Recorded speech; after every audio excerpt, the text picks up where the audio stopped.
Suara sirine ambulan pembawa suamiku tercinta. Assalamualaikum warahmatullahi wabarakatuh. Apa kabar teman semua? Semoga kalian dalam keadaan sehat, dimudahkan rezekinya, dan dilancarkan segala urusannya, serta penuh dalam kebahagiaan. Sebelum masuk ke cerita jangan lupa bantu like, komen, dan subscribe ya. Sore itu langit tampak kelabu, seolah menahan hujan yang tak kunjung turun. Angin berembus pelan, membawa aroma tanah kering dan dedaunan yang berserakan di halaman kecil rumahku. Aku duduk di ruang tengah, melipat cucian yang baru saja diangkat dari jemuran. Suara derik jarum jam dinding terdengar begitu nyaring di antara keheningan rumah, sesekali bercampur dengan suara kipas angin tua yang berdecit pelan. Namaku Alia, 32 tahun, ibu rumah tangga sekaligus penjual kue kecil-kecilan dari rumah. Suamiku, Raffi, adalah sopir bus antar kota. Hidup kami sederhana, bertumpu pada doa dan kerja keras. Di rumah kecil ini, aku tinggal bersama anak sematawayang kami, Nadia, yang baru berusia 6 tahun, serta ibuku, Bu Rini, yang sejak stroke ringan setahun lalu lebih banyak duduk di kursi roda. Sore-sore seperti ini biasanya adalah waktu kami menikmati kebersamaan. Nadia biasanya sibuk mewarnai di lantai ruang tamu, sementara aku menyelesaikan pekerjaan rumah. Bu Rini duduk di kursi rodanya, membaca Al-Quran dengan suara lirih yang menenangkan. Suasana rumah selalu damai, seolah dunia luar tak bisa menyentuh kehangatan kecil kami di dalam. Namun sore ini berbeda. Aku baru saja melipat sehelai kaos kecil milik Nadia ketika suara sirine ambulans meraung dari kejauhan. Aku berhenti sejenak, jantungku berdegup tak karuan. Ada firasat aneh yang merayap di dadaku, membuat tanganku gemetar tanpa sebab. Suara sirine itu makin mendekat, seakan-akan membelah keheningan yang tadi terasa begitu damai. Nadia, nak, masuk dulu ke kamar, ya. Kataku setengah berbisik. Entah kenapa, naluriku mengatakan ada sesuatu yang tak beres. Nadia, yang baru saja selesai menggambar seekor kucing di bukunya, menatapku dengan mata bulat polos. Ia mengangguk lalu berlari kecil menuju kamarnya. Aku beranjak ke jendela, mengintip di balik tirai tipis. Sebuah ambulans putih melintas cepat di depan jalan kecil kami. Sirinenya masih meraung, menggema di antara rumah-rumah tetangga. Beberapa orang keluar dari rumah, mencoba melihat apa yang sedang terjadi. Wajah mereka memancarkan kecemasan yang sama seperti yang kini memenuhi dadaku. Aku menoleh pada Bu Rini yang juga tampak gelisah di kursi rodanya. "Mak, kayaknya ada apa-apa." "Ya," gumamku. Beliau hanya mengangguk pelan. Matanya menatap kosong ke arah suara ambulans yang perlahan menjauh. Aku merasakan sebuah tekanan aneh di dalam hati, seperti bayang-bayang buruk yang tak bisa kuabaikan. Tanpa sadar, pikiranku langsung melayang pada Raffi. Hari ini dia seharusnya pulang lebih awal. Ia bilang lewat pesan singkat tadi siang, ingin makan sore bersama kami sebelum nanti malam kembali berangkat. Tapi sekarang, ketika sore mulai berubah menjadi senja, dia belum juga pulang. Aku memegang ponselku, ingin meneleponnya. Tapi tanganku malah berhenti di udara. Ragu, ketakutan irasional mulai merayapi pikiranku. Di luar, suara ambulans semakin menjauh, meninggalkan keheningan yang kini terasa menakutkan. Dan di dalam hatiku, sebuah suara lirih berbisik, sesuatu telah berubah. Sejak pagi tadi, aku sudah merasa ada yang aneh. Biasanya, setiap kali Andra sampai di lokasi proyek, dia akan mengirim pesan pendek hanya untuk memberitahuku bahwa dia sudah mulai bekerja. Pesan sederhana seperti, "Sudah sampai, sayang. Jaga diri di rumah ya," yang selalu berhasil membuat hatiku tenang menjalani hari. Tapi hari ini, ponselku sepi. Tak ada notifikasi. Tak ada suara dering pesan masuk dari Andra. Aku berusaha menenangkan diri.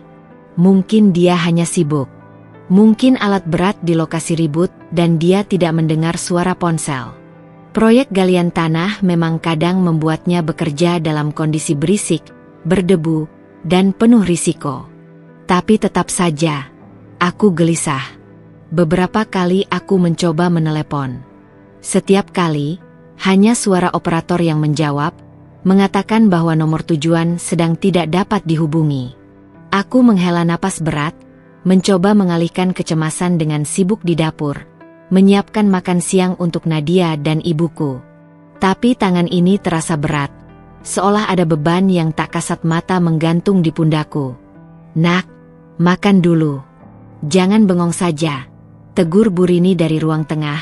Suaranya lembut tapi mengandung nada khawatir. Aku hanya mengangguk, memaksakan senyum kecil. Tapi entah kenapa, setiap suara ponsel bergetar atau setiap suara motor melintas di jalan depan rumah, hatiku selalu berdegup kencang, berharap itu kabar dari Andra. Ketika sore tiba dan cahaya matahari mulai redup, rasa resahku berubah menjadi ketakutan. Aku membuka aplikasi pesan, menulis, menghapus, lalu menulis lagi pesan untuk Andra. "Mas, kamu di mana? Sudah makan belum? Kami kangen di rumah." Tapi pesan itu tetap tak berbalas. Seperti menulis di atas air. Pikiran buruk mulai berdatangan satu persatu. Bagaimana kalau ada kecelakaan di lokasi proyek? Bagaimana kalau sesuatu terjadi padanya? Apa hubungannya suara ambulans tadi dengan Andra? Aku berusaha mengingat-ingat. Pagi tadi, sebelum berangkat, Andra sempat bercanda di depan pintu. "Doain aku kerja lancar ya. Nanti sore aku mau bawa oleh-oleh buat Nadia," katanya sambil mengacak-acak rambutku. Kebiasaan kecil yang sekarang terasa begitu menyakitkan untuk dikenang. Sore semakin larut, aku akhirnya tak tahan lagi. Aku menelepon Danu, rekan kerja Andra yang sering mengantar alat berat ke lokasi. Danu terdengar terkejut mendengar suaraku. "Teh Alia? Waduh, Teh, belum tahu, ya?" "Enggak, Mas. Memangnya kenapa?" Suaraku bergetar. Danu terdengar menghela napas berat di ujung telepon. "Teh, ada kecelakaan di proyek. Tadi siang, eskavatornya tergelincir waktu gali tanah basah. Andra ikut tertimbun." Dunia seketika berputar. Tanganku refleks memegang dinding untuk menahan tubuhku yang nyaris roboh. Suara di sekeliling mengabur, seperti aku berada di bawah air, mendengar dunia luar dari kejauhan. Tapi Teh jangan panik dulu. Sekarang dia dibawa ke rumah sakit, pakai ambulans. Teman-teman lagi ngurus semuanya. Teh Alia tenang. "Ya, kita semua doain yang terbaik," lanjut Danu cepat, suaranya bergetar menahan emosi.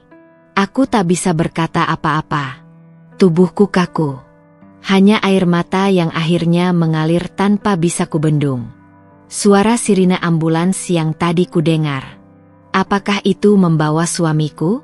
Aku berlari ke kamar, mengganti pakaian seadanya, lalu memanggil tetanggaku, Mbak Lila, untuk menjaga Nadia dan Bu Rini sementara aku pergi ke rumah sakit. Di dalam hatiku, aku berdoa sekeras-kerasnya. Semoga Andra baik-baik saja. Semoga firasat buruk ini hanya sekadar kecemasan berlebihan seorang istri. Semoga suara dari keheningan tadi bukan pertanda duka. Dengan napas tersengal dan tangan gemetar, aku berlari menuju dunia yang penuh ketidakpastian. Semalam hujan turun deras, mengetuk atap rumah dengan irama kacau yang membuatku susah tidur. Aku ingat betul bagaimana berita di radio memperingatkan warga untuk waspada terhadap longsor dan tanah bergerak, terutama di daerah proyek-proyek galian. Suara penyiar radio itu terdengar tegang, seolah ingin mengatakan bahwa bahaya sudah di depan mata. Tapi Andra, dengan senyum hangatnya, selalu berusaha menenangkanku. "Aku hati-hati, tenang saja, sayang. Aku tahu tanah di proyek itu kayak apa." Begitu katanya, sambil mengusap rambutku sebelum berangkat tadi pagi. Kini kata-katanya itu bergema di kepalaku, berulang-ulang, menusuk hatiku seperti jarum-jarum kecil. Aku duduk di dalam mobil jemputan tetangga, menatap keluar jendela yang basah oleh gerimis sisa hujan semalam. Jalanan licin. Udara dingin menusuk hingga ke tulang. Pikiran-pikiran buruk berputar tanpa henti di dalam benakku. Bagaimana kondisi Andra sekarang? Apakah dia sadar? Apakah dia terluka parah? Acau. Aku buru-buru menghapus air mata yang mengalir diam-diam di pipiku. Teh, sabar, ya. Kita hampir sampai, kata Pak Yanto, tetanggaku yang mengantarku ke rumah sakit dengan motornya. Aku mengangguk lemah. Rumah sakit itu tampak seperti bangunan kelabu dari kejauhan, berdiri muram di tengah rintik hujan yang tersisa. Begitu tiba di lobi, aku hampir jatuh berlari ke bagian informasi. Nafasku memburu, mataku liar mencari-cari. Suami saya, Andra, korban kecelakaan proyek galian tanah, dibawa ke sini, kataku terbata-bata. Petugas wanita di meja informasi menatapku dengan ekspresi simpati. Ia membuka daftar di komputernya, lalu menunjuk ke arah lorong panjang berbau antiseptik. Ruang UGD, Bu. Di sana, katanya pelan. Aku berlari sekuat yang ku bisa. Begitu sampai di UGD, pemandangan yang kutemui membuat kakiku lemas seketika. Seorang pria berseragam proyek, penuh lumpur, duduk di lantai sambil menangis diam-diam. Di sebelahnya, beberapa orang dari proyek yang kukenal, menunduk tanpa suara. Danu menghampiriku. Wajahnya kusut, matanya sembab. Teh Alia. Aku menggeleng cepat. Mana Andra? Aku mau lihat suamiku. Danu menunduk. Teh, Mas Andra, dia sempat sadar pas dievakuasi. Dia sempat bilang mau ketemu Teh Alia sama Nadia. Suara Danu pecah di tengah-tengah kalimatnya. Dadaku terasa diremas. Aku mau ketemu dia sekarang. Pekiku, berusaha melangkah masuk. Seorang dokter menghampiriku. Lelaki muda dengan wajah letih, mengenakan jas putih yang kini ternoda lumpur di bagian bawah celananya. Bu Alia, tanyanya lembut. Aku mengangguk cepat, hampir tak mampu bicara. Dokter itu menunduk kecil, matanya menunjukkan rasa berat yang mendalam. Suami ibu mengalami luka berat akibat tertimbun tanah dan runtuhan material. Kami sudah berusaha maksimal, tapi saat perjalanan ke sini, kondisinya menurun drastis. Kami tidak berhasil menyelamatkannya. Dunia runtuh di sekelilingku. Suara-suara menghilang. Orang-orang berubah menjadi bayangan kabur. Hanya kata-kata itu yang berputar dalam pikiranku. Kami tidak berhasil menyelamatkannya. Aku jatuh berlutut di lantai dingin rumah sakit. Tangis pecah dari dadaku, melengking memecah kesunyian lorong. Hatiku seperti terkoyak kasar, seolah tak ada lagi kekuatan yang tersisa untuk berdiri. Andra yang berjanji akan pulang. Andra yang berjanji akan membawa oleh-oleh untuk Nadia. Andra yang bilang akan hati-hati. Kini dia pergi, meninggalkan janji-janji itu, meninggalkan aku, Nadia, dan semua harapan yang belum sempat kami wujudkan bersama. Di luar, hujan kembali turun, membasahi tanah yang sudah rapuh. Seperti hatiku sore itu, hancur, remuk, dan tak bersisa. Suara sirine itu semakin keras, menembus keheningan sore yang kelabu. Aku yang sedari tadi duduk di beranda, memeluk tubuh sendiri, langsung berdiri dengan napas memburu. Aku berlari ke depan, membuka pintu pagar kecil yang sudah berkarat, tepat saat ambulans putih itu berhenti di depan rumahku. Pintu belakang ambulans terbuka. Beberapa orang turun. Danu, Pak Rudi dari proyek, dan 2 petugas medis. Wajah mereka suram, mata mereka menghindari tatapanku. Aku tahu sebelum mereka berkata apapun. Tubuhku berguncang hebat, tapi kakiku tetap melangkah maju, mendekati kendaraan itu, seolah-olah aku masih berharap ada keajaiban yang terjadi. Mereka membuka pintu belakang ambulans. Di sana, Terbaringlah sosok yang begitu akrab tapi terasa asing dalam sekali pandang. Andra. Tubuhnya kaku, diselimuti kain putih hingga ke dadanya. Hanya wajahnya yang terlihat, pucat, bersih, seolah sedang tidur, namun tanpa denyut kehidupan. Aku terdorong ke depan tanpa sadar, berpegangan pada sisi ambulans untuk menjaga tubuhku yang hampir roboh. Andra. Bisikku. Suara itu nyaris tak terdengar. Tanganku menggapai, menyentuh pipinya yang dingin. Tidak ada hangat, tidak ada debar, hanya diam. Dan dari diam itulah, aku tahu, dia benar-benar telah pergi. Tangis yang kutahan sejak di rumah sakit akhirnya meledak. Tubuhku bergetar hebat. Danu dan Pak Rudi dengan sigap menahan tubuhku yang limbung. "Teh, kita bawa Mas Andra ke dalam dulu." "Ya," kata Danu pelan, nadanya bergetar. Aku hanya mengangguk, tak sanggup berkata-kata. Langit yang tadi gelap mulai menangis bersama kami.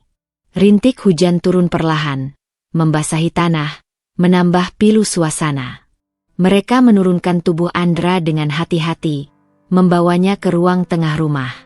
Di sana, Bu Rini yang duduk di kursi roda, menatap dengan mata membelalak, kedua tangannya gemetar memegang sandaran kursi. "Enduk, itu Andra?" Suaranya parau, setengah tak percaya.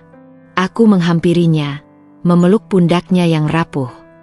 "Iya, Mak, Andra sudah pulang." Suaraku patah-patah. Nadia muncul dari kamarnya, memeluk boneka kelinci lusuh kesayangannya. Dia berdiri terpaku di ambang pintu, menatap tubuh ayahnya yang kini terbaring diam. Matanya bingung, tak mengerti sepenuhnya apa yang sedang terjadi. "Mama, Papa kok tidur di situ?" tanyanya polos. Aku menggigit bibir kuat-kuat untuk menahan jeritan di dalam dada. Aku berlutut, membuka kedua lenganku untuk Nadia. "Sayang, Papa kecapean. Dia mau istirahat dulu, ya." Aku berbohong, berusaha mengulur waktu sebelum kenyataan menghancurkan dunianya. Nadia berlari memelukku erat-erat. Petugas medis membereskan beberapa berkas, lalu menyerahkan sebuah surat kematian kepada Danu. Ada suara samar-samar dari mulut mereka tentang prosedur berikutnya. Kapan dimandikan, kapan disalatkan, kapan dikuburkan. Aku mendengarnya seperti dari jauh. Suara-suara itu terasa asing di telingaku, seperti bahasa lain yang tak kupahami. Yang aku tahu, sore ini, hidupku berubah selamanya. Aku bukan lagi istri Andra. Aku seorang janda. Nadia bukan lagi anak yang bisa berlari ke pelukan ayahnya setiap pulang kerja. Bu Rini kehilangan menantu yang selama ini menjadi tulang punggung keluarga kecil kami. Hujan semakin deras, menepuk-nepuk genteng, bersatu dengan suara isak tangis dari dalam rumah. Tanah di halaman depan mulai becek, seolah mencerminkan hati kami yang telah luluh lantak. Dan di tengah semuanya, satu kenyataan menyesakan itu mengakar dalam pikiranku. Aku harus kuat, entah bagaimana caranya. Karena sekarang, aku sendirian. Hujan belum juga reda. Langit sore seperti ikut berduka, menangisi kepergian yang terlalu cepat, terlalu mendadak. Di halaman depan, tanah mulai tergenang, menciptakan genangan kecil yang memantulkan kilatan lampu ambulans yang masih menyala redup. Aku berdiri diam di ambang pintu, menahan napas, tubuhku gemetar tanpa bisa kukendalikan. Dunia di sekitarku bergerak seperti dalam slow motion. Setiap langkah petugas medis yang membawa tandu terasa seperti dentuman palu yang menghancurkan benteng pertahananku sedikit demi sedikit. Di atas tandu itu, tubuh Andra terbaring kaku. Seluruhnya ditutupi kain putih, kecuali ujung kaki, dan sepatu kerja coklat tua yang penuh lumpur. Sepatu itu seperti simbol dari semua kepedihanku. Sepatu yang pernah kubersihkan dengan tangan sendiri, saat Andra pulang dalam keadaan terlalu lelah. Sepatu yang pernah kugoda karena terlalu jelek untuk hadiah ulang tahun pernikahan. Sepatu yang menemaninya setiap hari ke proyek, menjadi saksi diam perjuangannya untuk keluarga kecil ini. Tapi sekarang, sepatu itu tak bergerak. Dan pemiliknya pun tak akan pernah kembali melangkah. Aku mendekat pelan, lututku nyaris tak kuat menopang tubuh. Begitu dekat, aroma lumpur dan tanah basah menyeruak, tajam menusuk hidungku. Bau kematian dan kehancuran bercampur jadi satu. Perlahan, petugas membuka kain penutup tubuhnya hingga dada. Dan disitulah aku melihatnya. Andra, suamiku. Wajah yang selama ini kuhafal tiap lekuknya, kini pucat kebiruan. Ada luka di pelipis kirinya, kecil, tapi cukup dalam. Lehernya penuh tanah yang mengering. Seragam kerjanya robek di bagian dada, seperti sempat ditarik atau terhimpit sesuatu. Tanganku gemetar saat menyentuh bajunya. Kaku, dingin. Terasa seperti menyentuh batu yang sudah lama ditinggal panas. Air mataku menetes tanpa bisa kutahan lagi. Jatuh satu-satu ke atas dadanya yang kini tak lagi bergerak. Andra, bisikku, seperti memanggil seseorang dari ujung dunia yang berbeda. Aku tahu dia tak akan menjawab. Tapi bagian dalam diriku masih berharap ada keajaiban. Bahwa matanya akan membuka. Bahwa tangannya akan menyentuh pipiku dan berkata, "Maaf, aku cuma tertidur sebentar." Tapi tidak. Tubuh itu tetap diam. Tidak ada kehangatan. Tidak ada kehidupan. Hanya sekujur tubuh penuh lumpur dan luka yang dibawa pulang sebagai sisa-sisa perjuangan dari medan kerja yang kejam. Aku jatuh berlutut. Seluruh tubuhku gemetar hebat. Dadaku terasa sesak seolah jantungku diperas tanpa ampun. Teriakanku pecah di tengah guyuran hujan. Aku belum sempat bilang terima kasih. Aku belum sempat bilang aku bangga sama kamu. Kenapa, Ra? Kenapa kamu tinggalin aku kayak gini? Jeritku, tak peduli lagi pada orang-orang di sekelilingku. Danu memalingkan wajah, matanya basah. Pak Rudi menunduk, menggenggam topinya erat-erat. Beberapa tetangga yang sudah mulai berdatangan hanya bisa menatap dengan wajah iba. Aku mencium tangannya yang dingin, menggigil sendiri saat kulitnya menyentuh bibirku. Maafin aku harusnya tahu ada yang gak beres. Aku harusnya melarang kamu kerja waktu hujan segede itu. Kata-kata itu terputus-putus, tenggelam dalam isak yang pecah makin dalam. Di belakangku, Nadia masih berdiri terpaku, memeluk boneka kelincinya erat-erat. Matanya menatap tubuh ayahnya tanpa suara, seolah otaknya masih mencoba memahami apa arti semua ini. Bu Rini sudah dipapah masuk ke dalam oleh tetangga sebelah, tubuhnya lemas, dan wajahnya tak berhenti bergetar karena tangis. Tubuh Andra dibaringkan di ruang tengah, di atas tikar pandan yang dulu biasa kami pakai untuk salat berjamaah.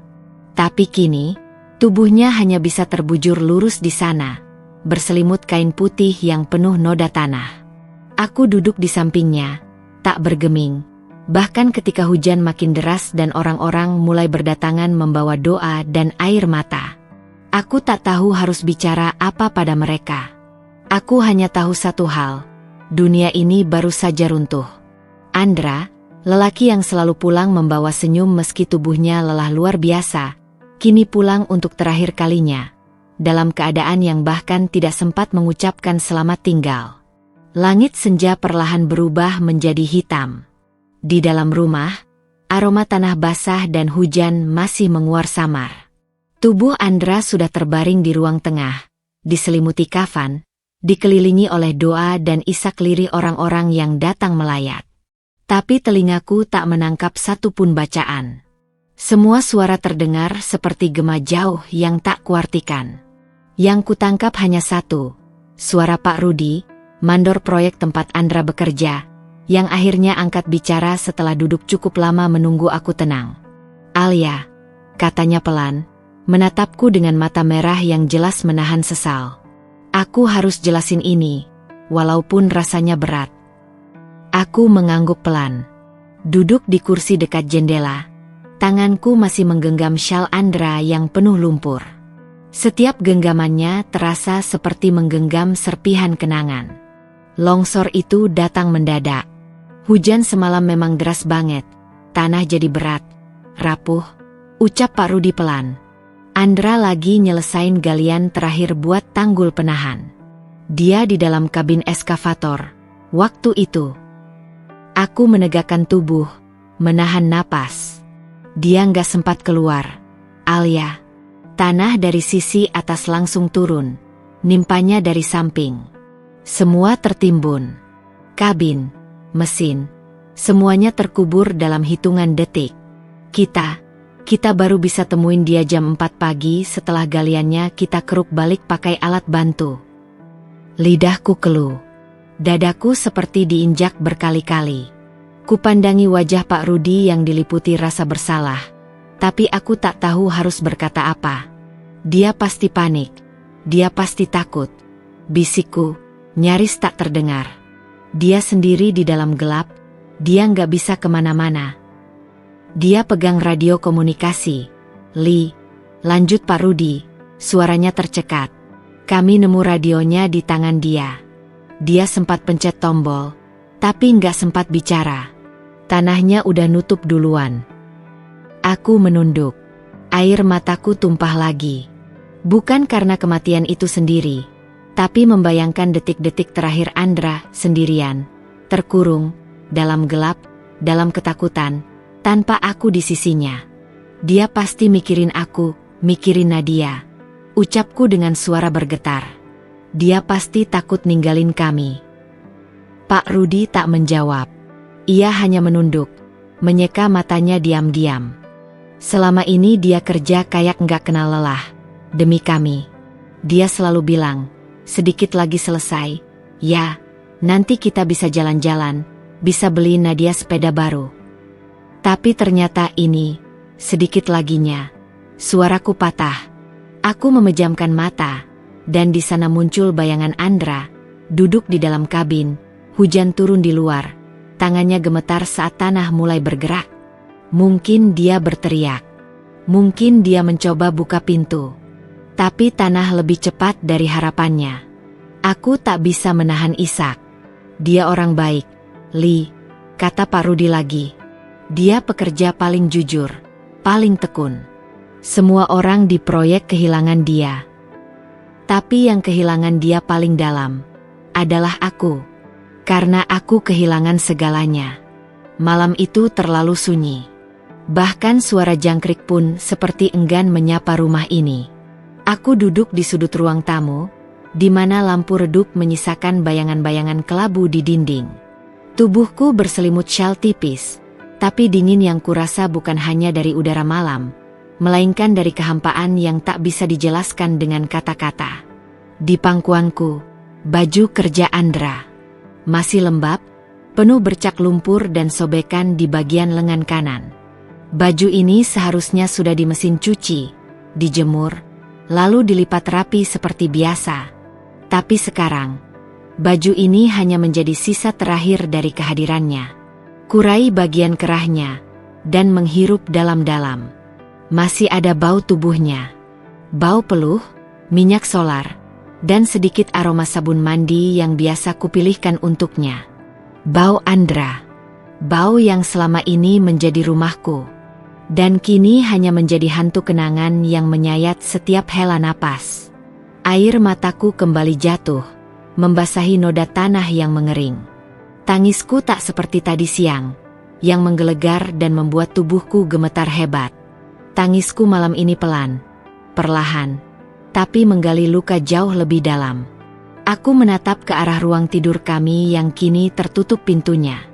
Rasanya berat sekali untuk masuk.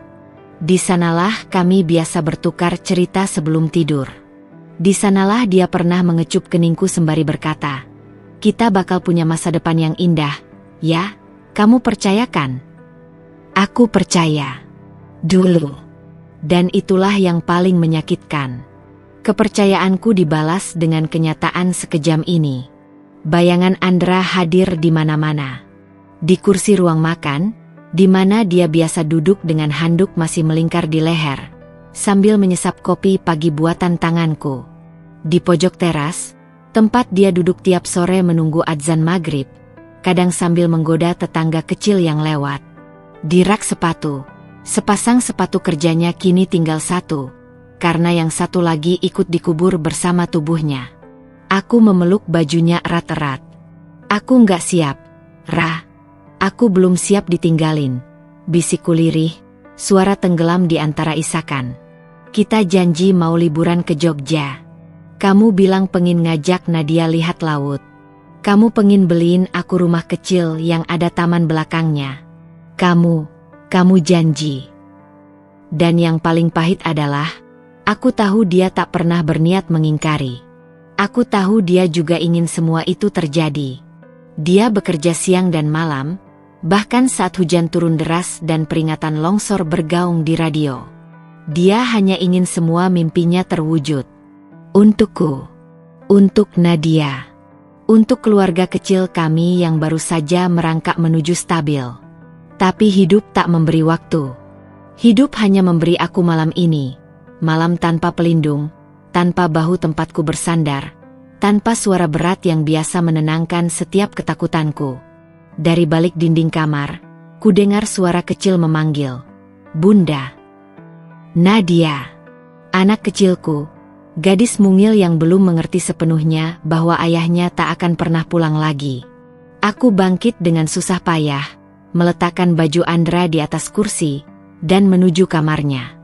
Di sana, Nadia duduk dengan mata sembab, memeluk kelinci putih berbulu usang. "Bunda, ayah udah ketemukan?" tanyanya pelan. Aku duduk di sampingnya, menahan air mata agar tak jatuh di depan anakku. "Udah, sayang," jawabku, membelai rambutnya. Terus, "Ayah sakit enggak?" "Enggak, sayang. Ayah sekarang udah tenang. Di tempat yang damai." Nadia terdiam lama. Lalu ia berkata, "Tapi aku kangen." Aku memeluknya erat, sekuat yang ku bisa, walau rasanya jiwaku sudah nyaris kosong. "Bunda juga kangen," bisikku, setiap detik. Dan malam pun berlalu. Dengan linangan air mata, dengan kenangan yang memeluk erat, dan dengan satu ruang kosong di hati yang tak akan pernah bisa terisi kembali. Pagi itu, rumah masih dipenuhi bunga belasungkawa dan sisa-sisa doa yang semalam menggema di ruang tamu. Wajah-wajah pelayat telah pergi, menyisakan keheningan yang menggantung seperti kabut tipis di dinding-dinding rumah. Aku memberanikan diri membuka tas kerja Andra, tas yang masih basah di bagian ujungnya, terciprat lumpur dari lokasi proyek. Tanganku gemetar saat menyentuh resletingnya. Rasanya seperti membuka pintu ke dunia yang tak lagi bisa kuakses. Dunia yang hanya menyimpan jejak orang yang kini sudah tak bernyawa. Isi tas itu penuh dengan hal-hal sederhana tapi membuat dadaku terasa sesak. Tempat makan yang masih menyimpan sisa nasi goreng buatan tanganku, charger ponsel, sarung tangan proyek, dan sebuah amplop kecil berwarna krem yang diselipkan di balik catatan kerja. Keningku berkerut. Amplop itu ditulis dengan tangan Andra. Hurufnya miring sedikit ke kanan. Khas tulisannya sejak kuliah dulu. "Untuk Alia, jangan dibuka dulu ya. Ini rahasia." Dan di bawahnya, coretan kecil. "Buka tanggal 12 Mei, pas kamu ultah." Surprise kecil-kecilan senang. Tanganku langsung menutup mulut, menahan jeritan pilu yang hendak meledak dari tenggorokan. Tanggal itu tak akan pernah sampai bersamanya. Dan kejutan ini berubah jadi siksaan. Tapi aku membuka juga surat itu, karena hatiku tak sanggup menunggu. Di dalamnya, selembar kertas kecil bergaris, bertuliskan, "Sayangku Alia, kalau kamu baca surat ini, berarti rencana kejutan ulang tahun kamu gagal total, ya? Hehehe. Maaf kalau jadi nggak seru, tapi aku nggak sabar pengen bilang, selamat ulang tahun, istriku yang paling kuat dan paling cerewet sedunia.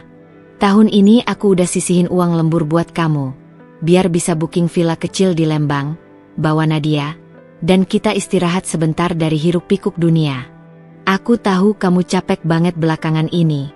Makasih karena kamu gak pernah ngeluh. Kamu selalu nemenin aku walau pulang malam, walau bau tanah, walau sering ketiduran pas kita nonton film. Aku cuma mau bilang, kamu satu-satunya alasan aku kerja sekeras ini. Dan kalau suatu hari aku gak ada, aku harap kamu tetap kuat. Karena aku percaya kamu bisa. Aku cinta kamu, setiap napas, setiap hari, selamanya. Andra. Aku membaca ulang surat itu berkali-kali, sampai tulisannya kabur oleh air mata yang tak bisa kubendung. Surat itu sederhana, tapi setiap kalimatnya terasa seperti pelukan yang menghangatkan luka yang berdarah. Aku mendekap surat itu ke dadaku, seakan berharap bisa menyatu dengan kata-katanya. Kenapa kamu tulis, kalau suatu hari aku nggak ada? Kamu tahu? Kamu ngerasa, Ra? Bisikku dengan suara parau. Aku terisak lagi. Tapi bukan hanya karena kehilangan, melainkan karena betapa dalamnya cinta yang ditinggalkannya. Bahkan saat dia tak lagi bisa memelukku secara fisik, dia masih memberiku pelukan lewat kata-kata. Sebuah pesan terakhir, sebuah warisan paling berharga dari seorang suami yang hidupnya sederhana, tapi cintanya luar biasa. Aku mengambil surat itu, memasukkannya ke dalam bingkai kaca kecil, dan meletakkannya di atas meja rias, di samping foto pernikahan kami. Di sana, dia tersenyum. Masih muda, masih penuh harapan. Aku akan ke Lembang, Ra, kataku lirih, mengusap bingkai itu. Aku akan ajak Nadia. Bukan karena aku kuat, tapi karena kamu percaya aku bisa. Gerimis turun perlahan sejak pagi, membawa kesejukan yang terasa pahit di setiap tetesnya. Seperti langit yang ikut merasakan duka ini, hujan mengiringi perjalanan terakhir Andra. Aku berdiri di sisi pusaranya, menggenggam tangan Nadia yang terus menggenggam erat jari-jari kecilku, tidak memahami betul apa yang sedang terjadi, namun merasa keheningan yang dalam. Hari ini, Andra dimakamkan. Hari yang seharusnya tak pernah datang. Dan di setiap langkahku menuju makam, rasanya seperti melangkah dalam kabut, di dunia yang seolah mengaburkan segalanya. Teman-teman kerja Andra datang satu persatu, mengenakan pakaian hitam yang seragam, sebagian besar dengan ekspresi kaku dan berat. Mereka membawa helm proyeknya, helm yang kini penyok di bagian depan, seakan-akan ikut merasakan kejadian tragis yang menimpa Andra. Aku bisa melihat mereka menunduk dalam diam, menyeka mata, dan berusaha menahan isak yang seolah tak ingin keluar.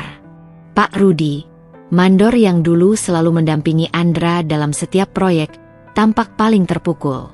Mata tuanya yang biasanya tegas kini tampak kabur, seakan-akan kehilangan arah. Di tangan kanannya, dia menggenggam sebuah sepatu kerja Andra yang juga hancur di bagian tumit, sebagai tanda penghormatan terakhir. Ra, kamu pekerja terbaik yang pernah ada, katanya lirih, tak kuasa menahan tangis. Kami semua kehilanganmu. Aku hanya bisa terdiam, memandang sekeliling dengan perasaan yang sulit dijelaskan. Semua orang di sini memiliki cerita tentang Andra, kenangan mereka bersama suamiku yang tak lagi bisa mereka bagi. Tetapi aku, yang hidup bersama dia setiap hari, yang tahu betul segala kekurangannya dan juga kebaikannya, aku yang paling merasakannya. Dan tak ada kata-kata yang bisa menggambarkan seberapa dalam luka ini. Satu persatu, mereka menaburkan bunga di atas liang kubur, dan ketika giliran aku tiba, aku merasa jantungku begitu berat. Aku maju, dengan langkah pelan, memegang sebuket bunga lili putih, bunga yang Andra pernah bilang dia suka karena aroma kesederhanaannya yang menenangkan. Aku berdiri di sisi kubur, menatap tanah yang mulai mengubur tubuhnya dengan perlahan. Seperti mengubur seluruh hidupku. Seperti menutup rapat semua kenangan yang akan tinggal hanya sebagai bayangan di kepala. Aku menatap tanah, membiarkan gerimis merasuki rambutku yang berantakan, dan bisikku dalam hati, Andra, kamu tenang di sana. Aku janji, aku akan kuat. Untukku, dan untuk Nadia. Aku akan tetap menjalani hidup, meski tanpa kamu di sisi aku. Aku harus kuat. Karena ini yang kamu inginkan. Air mataku jatuh, tapi aku menahannya, tidak membiarkannya jatuh terlalu deras. Aku tahu ini bukan waktu untuk terpuruk. Aku harus menjaga Nadia, menjaga kenangan yang masih bisa hidup. Aku harus melanjutkan perjalanan ini, meski tanpa orang yang selalu ada untukku. Di saat aku berbalik untuk kembali ke tempat duduk, aku merasakan tatapan-tatapan penuh empati dari mereka yang hadir. Tetapi ada satu tatapan yang paling menyentuhku. Itu tatapan Nadia. Anak kecil yang masih berusaha memahamkan diri dengan kenyataan bahwa ayahnya sudah tiada. Bunda, suara kecilnya terdengar, lemah. Ayah udah nggak bisa bangun lagi, ya. Aku menunduk, mendekatkan wajahku ke wajahnya, dan mengelus rambutnya dengan lembut. Iya, sayang. Tapi ayah pasti tahu kita sayang sama dia, kan? Jawabku dengan suara yang hampir pecah. Nadia mengangguk pelan, meski air matanya sudah mulai menetes. Iya, Bunda. Aku sayang ayah. Kami berdua berdiri di sana, di bawah langit yang terus mendung, di tengah gerimis yang semakin deras. Semua yang terjadi terasa seperti sebuah mimpi buruk yang tak pernah berakhir. Tetapi meski Andra tak ada lagi, aku tahu bahwa kenangan tentangnya, kenangan tentang seorang suami, seorang ayah, akan selalu hidup dalam hati kami. Setelah semua selesai, kami perlahan meninggalkan tempat pemakaman itu. Tanah sudah mulai menutup rapat tempat peristirahatan terakhirnya, dan di langit yang kelabu, aku merasa seperti kehilangan seluruh dunia. Namun satu hal yang tetap ada, janji yang kuucapkan dengan segala kekuatan hatiku. Aku akan kuat. Untukku. Untuk Nadia. Untuk Andra. Setiap kali mendengar suara sirine ambulans, hatiku selalu bergetar. Awalnya, aku merasa ketakutan, cemas, dan terguncang. Suara itu, yang dulu adalah bagian dari rutinitasku yang biasa, kini menjadi pengingat yang tak bisa kuhindari. Pengingat akan hari itu, saat Andra pergi meninggalkan kami dalam sekejap, tanpa ada kesempatan untuk mengatakan selamat tinggal. Namun, lama-kelamaan, suara sirine itu bukan lagi hanya tentang ketakutan atau kehilangan, tetapi tentang kenangan yang tak terhapuskan, tentang cinta yang masih hidup meski dia sudah tiada. Aku berdiri di balkon rumah, memandang langit yang gelap dan berawan. Gerimis masih turun, seperti biasa, membawa kesejukan yang dingin. Tapi kali ini, tidak ada rasa takut atau cemas.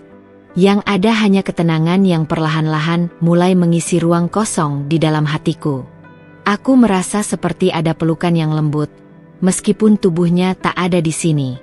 Aku bisa merasakan kehadirannya, seolah-olah Andra masih berada di dekatku, di sampingku, menguatkan aku untuk tetap teguh. Di dalam rumah, Nadia tidur nyenyak di kamarnya. Anak kecil itu masih belum sepenuhnya mengerti apa yang terjadi. Aku tahu, suatu hari nanti, dia akan tahu betapa besar cinta yang dimiliki oleh ayahnya untuknya. Dan aku berjanji, aku akan memastikan dia tahu setiap detil kenangan indah tentang Andra, kenangan tentang seorang ayah yang selalu berusaha keras demi kebahagiaan keluarganya, yang tak pernah lelah memberikan cinta dan harapan. Aku duduk di kursi balkon, memeluk baju tidur yang sudah mulai terasa dingin di tubuhku. Tak lama kemudian, sebuah suara lembut memecah keheningan malam. Suara itu datang dari dalam hatiku, suara yang selalu Andra ucapkan setiap kali dia ingin menenangkan aku, suara yang tak pernah bisa aku lupakan, meskipun dia sudah tiada. Alia, jangan pernah takut. Aku akan selalu ada di sini. Di setiap detik hidupmu, di setiap langkahmu, aku akan selalu ada. Aku menunduk, menahan air mata yang kembali ingin keluar. Suara itu datang begitu jelas, begitu nyata, meskipun dia sudah tak ada lagi di dunia ini. Ada rasa hangat yang memenuhi hatiku. Kenangan itu, meski tidak nyata, membuatku merasa dekat dengan Andra, lebih dekat daripada sebelumnya. Aku menarik napas panjang, mencoba menenangkan diri. "Ra, aku akan kuat. Aku janji akan kuat. Untuk Nadia. Untuk kita." Aku mengucapkannya pelan, berharap bisa merasakan kedamaian yang Andra rasakan saat dia berkata itu kepadaku dulu. Tiba-tiba, aku merasa tangan kecil menyentuh bahuku. Nadia sudah bangun, matanya masih setengah terpejam. Dengan lembut, dia menyandarkan kepalanya ke bahuku, dan tanpa berkata apa-apa, kami duduk diam bersama. Kami berdua tahu bahwa meskipun ayah sudah pergi, kami masih memiliki satu sama lain. Kami masih memiliki kenangan tentangnya. Kami masih memiliki cinta yang tak bisa diambil oleh waktu. "Bu, ayah di surga, kan?" tanya Nadia pelan. Suaranya serak seperti baru saja terbangun dari tidur panjang. Aku mengelus rambutnya, mencoba menahan tangis yang hampir meluap. "Iya, sayang. Ayah sekarang ada di tempat yang lebih baik. Tapi ayah akan selalu ada di hati kita. Setiap hari, di setiap langkah yang kita ambil." Nadia mengangguk, meskipun aku tahu dia masih banyak pertanyaan yang tak bisa dia jawab. Anak kecil itu baru belajar menerima kenyataan yang sangat berat. Tetapi ada satu hal yang pasti, dia tahu, dia dicintai, baik oleh ayahnya yang telah pergi maupun oleh ibunya yang akan selalu ada untuknya. Aku menarik Nadia lebih dekat, memeluknya erat. Rasa kehilangan itu masih ada, tidak bisa aku sembunyikan, tetapi ada juga rasa harapan yang tumbuh di dalam diriku. Sebab, meskipun Andra telah pergi, aku masih memiliki kesempatan untuk melanjutkan hidup. Aku masih memiliki kenangan tentangnya, kenangan yang akan terus menguatkan aku dan Nadia. Hari-hari berlalu, dan meskipun kehidupan terasa berbeda tanpa Andra, aku mulai belajar untuk menerima kenyataan. Aku memulai hari-hari baru dengan langkah yang lebih pasti, meskipun berat. Aku tak pernah menganggap diriku kuat, tapi aku tahu, untuk Nadia, aku harus menjadi lebih dari sekadar kuat. Aku harus menjadi ibu yang bisa memberinya kebahagiaan, meski dunia ini tak lagi seperti dulu. Setiap kali aku mendengar suara sirine ambulans, hatiku masih bergetar. Tetapi aku tidak lagi merasa terhimpit rasa takut yang sama seperti dulu. Kini, suara itu adalah pengingat. Pengingat tentang Andra yang akan selalu ada di setiap langkahku. Aku tidak akan pernah melupakan cintanya. Dan aku akan terus hidup untuk mengenang setiap momen yang kami miliki bersama. Dalam keheningan, dalam setiap detik yang berlalu, Andra akan tetap hidup, terpatri dalam hati kami. Terutama dalam hatiku yang kini mulai belajar untuk menerima, meski kehilangan itu tak bisa sepenuhnya terobati.